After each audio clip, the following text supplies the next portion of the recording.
Hello everybody, it's Dave Neal, stand-up comic and host of Bachelor Nation News. In this video, I'm going to have a nuanced conversation about how I make money. People have asked me, are you bought and paid for, or you're only saying this because you get paid by that and whatnot. So I thought it would be very interesting to break down the structure of how I get paid on YouTube, how my podcast makes money, The Rush Hour with Dave Neal, how and if I get paid on Instagram and TikTok, and also how I get paid by my private membership community, Patreon, patreon.com/Dave Neal. It's an interesting topic, especially as we're several months away from 2025. At the start of every new year, there's always people searching, how can I grow my YouTube channel? How can I, grow my business through social media? And I have to tell you, there is no better or quicker or more honest way to grow your business than doing it online, because people can just pick and choose who they want to watch. While I've been considered a cult leader by really one person, and I've been accused of profiting off of the wrong things, everything that I do is user-based, which means you decide if I'm successful or not based on whether or not you want to watch my content. It's a very democratic and capitalistic way to just be honest. If I was just a grifter, just telling you what you wanted to hear and, whatever, I might be short-lived. But now for the last 4 years, I've been able to really start my family, buy a car, buy my first home, and really live my life and travel all over the world, basically because I share my opinion online and I give you some news in the process. And I'm going to kind of break it all down. So somebody had commented this on a video that I did. It was an Instagram video, which, by the way, I don't make any money on Instagram. Now, have I made money? Yes, Instagram has what is currently a bonus structure, which means sometimes they offer you money, sometimes they don't. Over the summer, I probably made about $1,500, but I had a couple videos go super viral talking about the housing crisis, and actually a video talking about skincare. I had a skincare video get 7 million views. So I did make some money on it, but it's a bonus structure, which is different from YouTube. YouTube and podcasting, you get paid as a revenue share, which means Google, who owns YouTube, will make money if you make money. So if a video is monetized and gets 1 million views, I might make $10,000 and then YouTube will make $10,000. It's essentially a 50-50 split, 55-45. It's kind of right in that 50-50 split. That's why TikTok and Instagram are kind of hard to work with, because they don't necessarily offer you money. I guess TikTok has a creator program now, but it's small compared to the robust system that YouTube has. So this guy Durkin said, how much money do the Dems pay you? This because I shared a very honest opinion, which was that I thought it was good that Donald Trump win on Joe Rogan's podcast. It doesn't, my political leanings don't really matter when it comes to whether or not I think it's good for a candidate that he goes on a podcast. I thought, it's a good way. He's going to get 80 million views and it's whatever. So I'll discuss politics. I'll be honest with people and share my opinion. And then people will think, oh, you must be bought and paid for to have that opinion. Very bizarre. My response, they don't pay me. I'm a small business owner completely funded by private donors on Patreon and ad revenue from third-party apps on YouTube and podcasts. That allows me to have a completely unbiased opinion. In fact, I've taken a financial hit sharing my opinion, do better. Now, do I have an unbiased opinion? Well, we all have biases. We all have a bias in one direction or another, right? I don't want to get canceled by my audience, so in some ways, maybe I'll sanitize what I was going to say for a YouTube crowd. Maybe I would say it differently at a bar or at a stand-up show. That doesn't mean, what you see is not what you get. It just means we all exist differently at work than we do at home and with our social groups and whatnot. We're all kind of like different versions of ourselves. So there is a bias that exists. Like whenever a news story comes up, I go, how can I best share my opinion without triggering someone who might disagree, and kind of like, how can I best prosecute my opinion? And the reward for that is I get a longer watch time, and the more views and the longer people watch, the more you will inevitably get paid on YouTube because of what's called programmatic ads.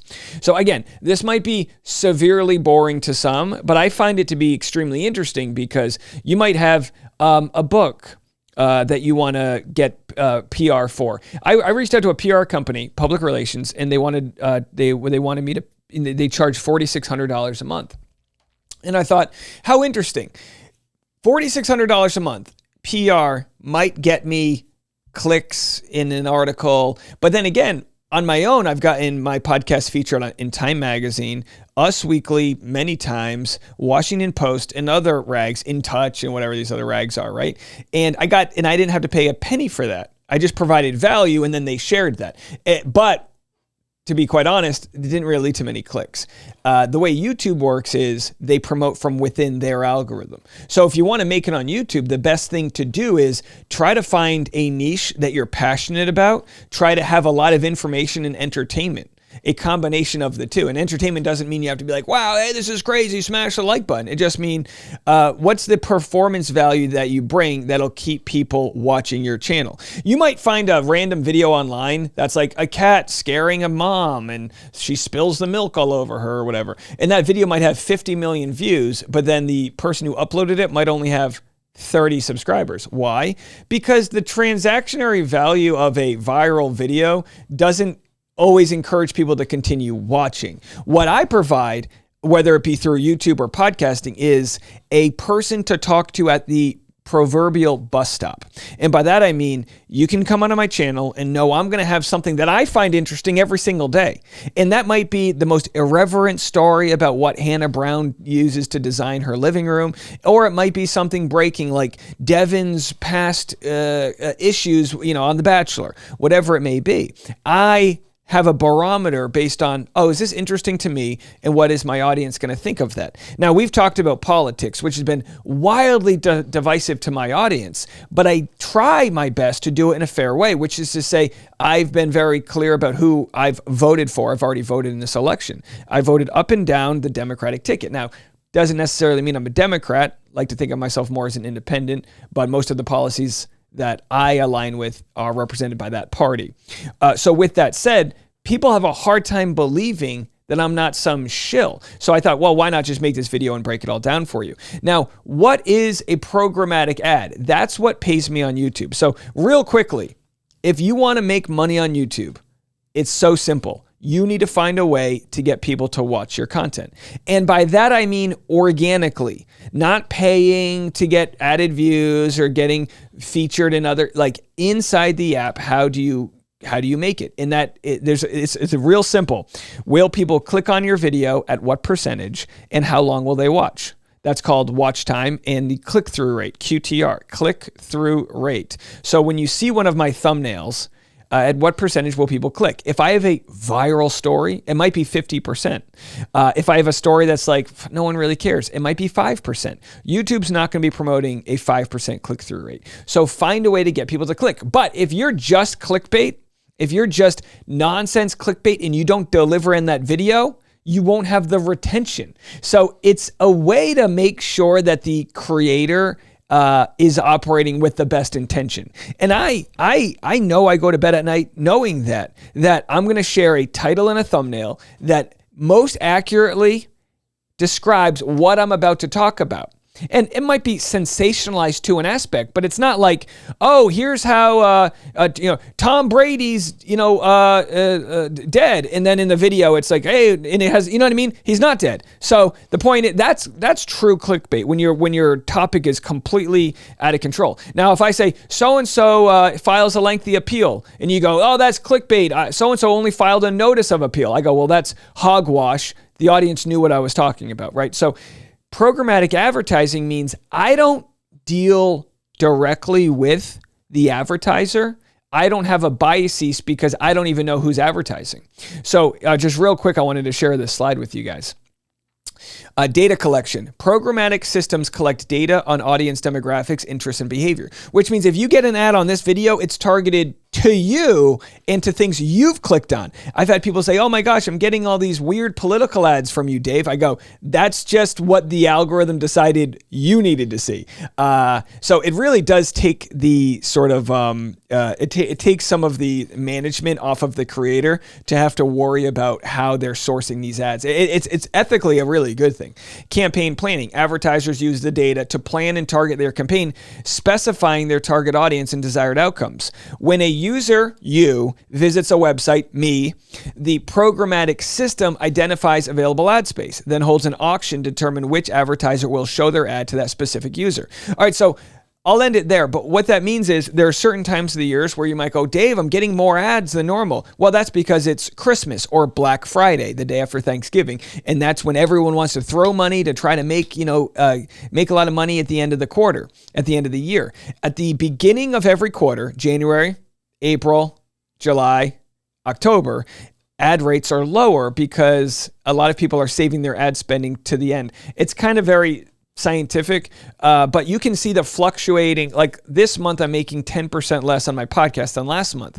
I actually thought I'd have a better month because of the election cycle and there's more money spent on ads, but that's just the way it is. December will probably be my best month of the year because of this quote unquote auction that exists, which means companies are spending more money for limited ad space. So right now, I might make $10 for every 1,000 views that you watch on YouTube. In December, I might make $14. In January, I might make $7 per 1,000 views. So you can see how it fluctuates just seasonally. I try not to think too much about that because it's 100% out of my control. So that's how I get paid on YouTube. 4 years ago, that was my primary income, 100%. I was able to make nonstop YouTube videos and make well into the six-figure salary, getting paid primarily from Google, owned by YouTube. Direct deposits every month to my company, then I would pay taxes on them. I've had years where I paid $30,000 in taxes. I've had years where I paid $55,000 in taxes. I've had years where I paid a little bit less. I also pay myself. So a lot of people have said in some of these sort of aggressive or judgmental comments, you don't know what it's like to be a business owner. I do. I own my own business. I own an S Corp. I pay myself. So I actually get taxed as an employer and an employee. So for every dollar I pay myself, I'm paying payroll taxes and I'm paying taxes on both ends. But that's kind of what you have to do when you're a small business owner. You pay yourself a certain amount and the rest goes to the business. You get taxed on both. So for those wondering, you can make a lot of money on YouTube. Like I said, I know people that make millions. I don't make much money on merchandise. It's probably 1% of my income. Every once in a while, I'll release a new t-shirt and maybe I'll get 50% of the revenue or even like 20% of the revenue of the t-shirt. It depends on the price. Like sweatshirts, I make more money on than mugs. I don't really know why. That's just the way it is. I don't overthink it. Patreon is interesting. Patreon is how I make money directly from my audience. So that being people that want to pay a monthly subscription. It's generally $5, although there's $8, $12, and $50 tiers. You get the same thing. It really comes down to what people want to pay. Patreon.com/Dave Neal. Privately, I give the Patreon more content than I think any content creator out there. And I'm not saying that with hyperbole. I give about 2 hours a day of private live streams. They're watching right now. They get to be a part of the comment section. They get to hang out. I call it Work with Dave. They get to be a part of that. I give them extra stand-up comedy videos, things that I don't give out publicly. So that's the exchange where they say, I get to support you as a creator and I get that money at whatever the percentage is. I get 90% of whatever it comes out to. It kind of varies. Maybe it's 70% actually. I don't really know. So I've got 3,800 members. 1,100 are paid. So what you say, well, what about these other members? Well, you can be a free member of my Patreon. I will give you content. It just won't be the Work with Dave's, but I give out plenty of content, stand-up clips to the free members and updates on what video I'm working on. So you can join this for free and just stay in touch. And it's a good way if I'm performing in your town, I'll post, hey, I'm in Cincinnati this weekend if anyone wants to come to a show, and I'll post it to the free community. So there is an absolute zero bar to entry if you want to join the Patreon. The way that it helps me is that it allows me to have a direct communication with you. Unlike this YouTube video, which if not enough people click on it, it won't show it to my total audience. I've got about 80,000 or so, whatever, YouTube subscribers.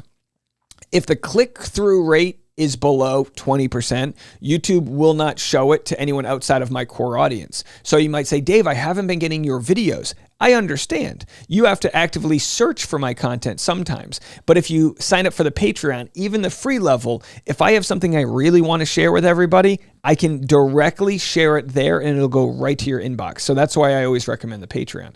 Patreon has grown this year.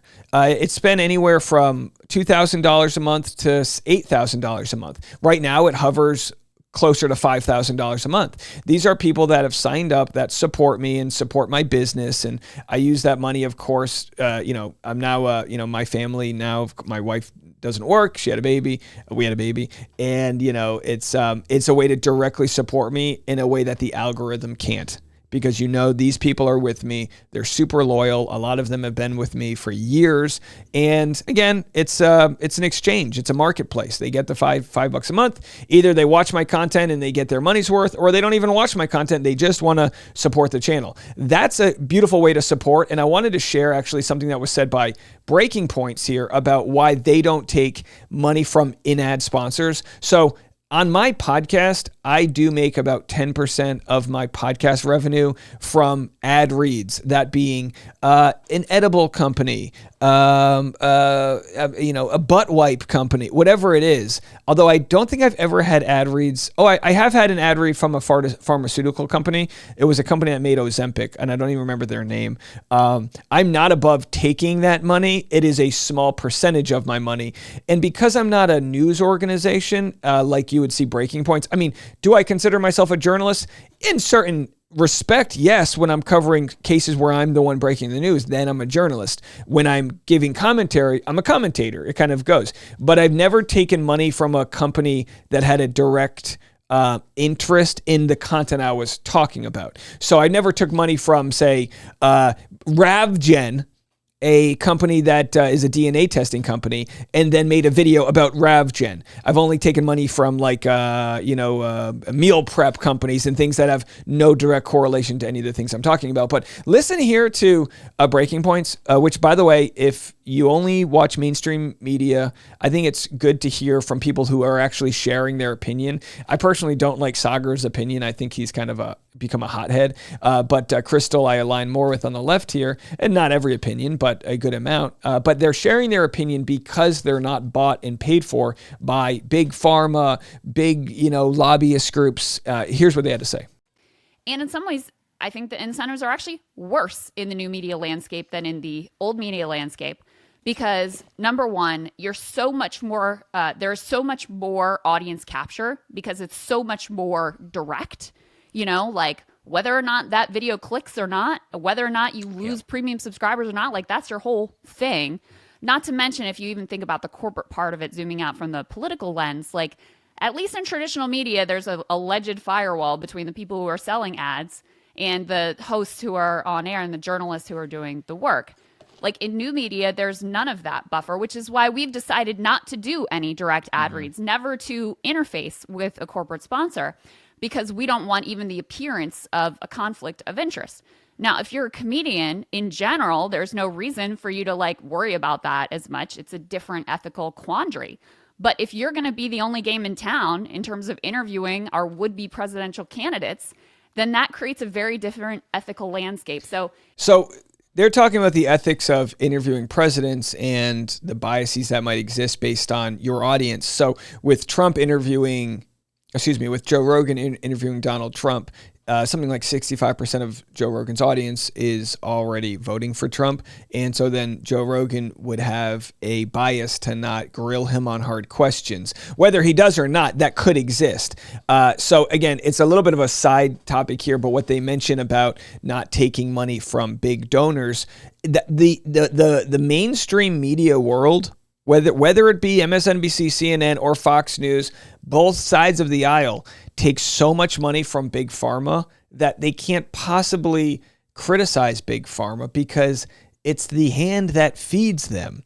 And that's a sad and scary place to be. But what they're describing here is the new media landscape makes it very tough because if I do a Driving with Dave interview, people have asked me before why I didn't ask tougher questions. And I'm like, because I have the guest in my car. There's no incentive for me to grill a guest. If I was the person that exposed every Bachelor contestant, then no Bachelor contestant would want to talk to me. Now, it's in my nature to believe that everyone's trying the best with the info they have. So it's not in my nature to expose people in the first place because I think everyone's trying their best. Now, do I expose people who I think are clearly grifting, clearly not sharing their opinion, and clearly trying to, milk as much monetization out of their audience without being authentic? Absolutely. That's why it's like funny to me where people might get mad at me because I'm sharing an opinion politically that they don't agree with. But I'm like, first of all, think of how many content creators you follow that don't have the balls or ovaries to share their opinion because they don't want to ruffle feathers. I'm sorry. God bless them. I hope they sleep well at night. I don't have that muscle. I've lost friends. I've had BS written about me, all because I'm going to go hard in the paint to share my opinion. I'm still going to try my best. Like, look, I want to be able to share my opinion about who I'm voting for and why, without losing half of my audience. I have a very diverse audience. I've probably only lost 10% of them. The people that just go da da da da da, no. There's people in my comment section. Someone said, you've told me everything I need to know by saying you voted for Kamala. Okay, fine. If that's literally where you no longer can listen to what I have to say, you're not the audience for me, because I actually really respect those that have done all their research and have a different opinion. I don't necessarily agree with their opinion, but at least they were able to get there, and I can't negotiate with someone that can't even get there. I'm sorry, I can't do that. And in the world we live in, I'm not prepared to cancel or disown any of my audience who disagrees with me. That would be hypocritical of me. I want you guys, even if you don't agree with me, to stick around, because over time, I'd like to think either A, I prosecute my point, or I change my opinion and come around to yours. Those are the options. So I've been criticized by this lawyer who's come after me for, just trying to make money. As it stands right now, 2024, the big year of this Clayton Echard nonsense, most of my money came from non-Bachelor stuff. Most of it came from my podcast. My podcast is thriving right now. You can scan it right there. It's some Bachelor content, but it's 90%. Like this morning, there wasn't one Bachelor story. This morning, I covered the Tony Hinchcliffe story. I covered Joe Rogan's reaction to Donald Trump. I covered every big story that's in pop culture news. Right now, most of the pop culture is either Diddy related or it's, random political stuff because of the wild world we live in this week. That will probably die down slowly. But yeah, I don't know. I sort of chuckle at people that are so close-minded that they don't understand how the system works. So just to fully recap, if you want to make good money online in social media, believe what you're saying, have a strong point of view, and do your best to continue to grow in ways that will be sort of compelling to your audience.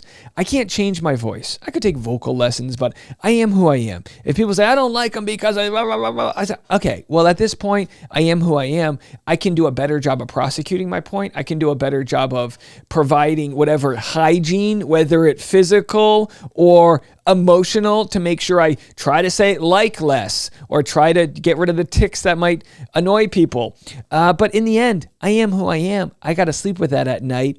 And I've been very proud that I've developed an audience that has supported me and have done so in a way that it's provided great opportunity for my family. What I love about my Patreon community, by the way, they're all commenting right now. Best $8 I ever spent. Shannon said, I paid for the year and saved a few bucks. The community alone is worth every penny of my $5. So to the different people out there, thank you guys so much. For those that can't join Patreon, you get to watch this for free. With an exchange that you watch a couple ads that are not, negotiated by me, and I can ethically just tell you what I want to tell you. I hope you enjoy that.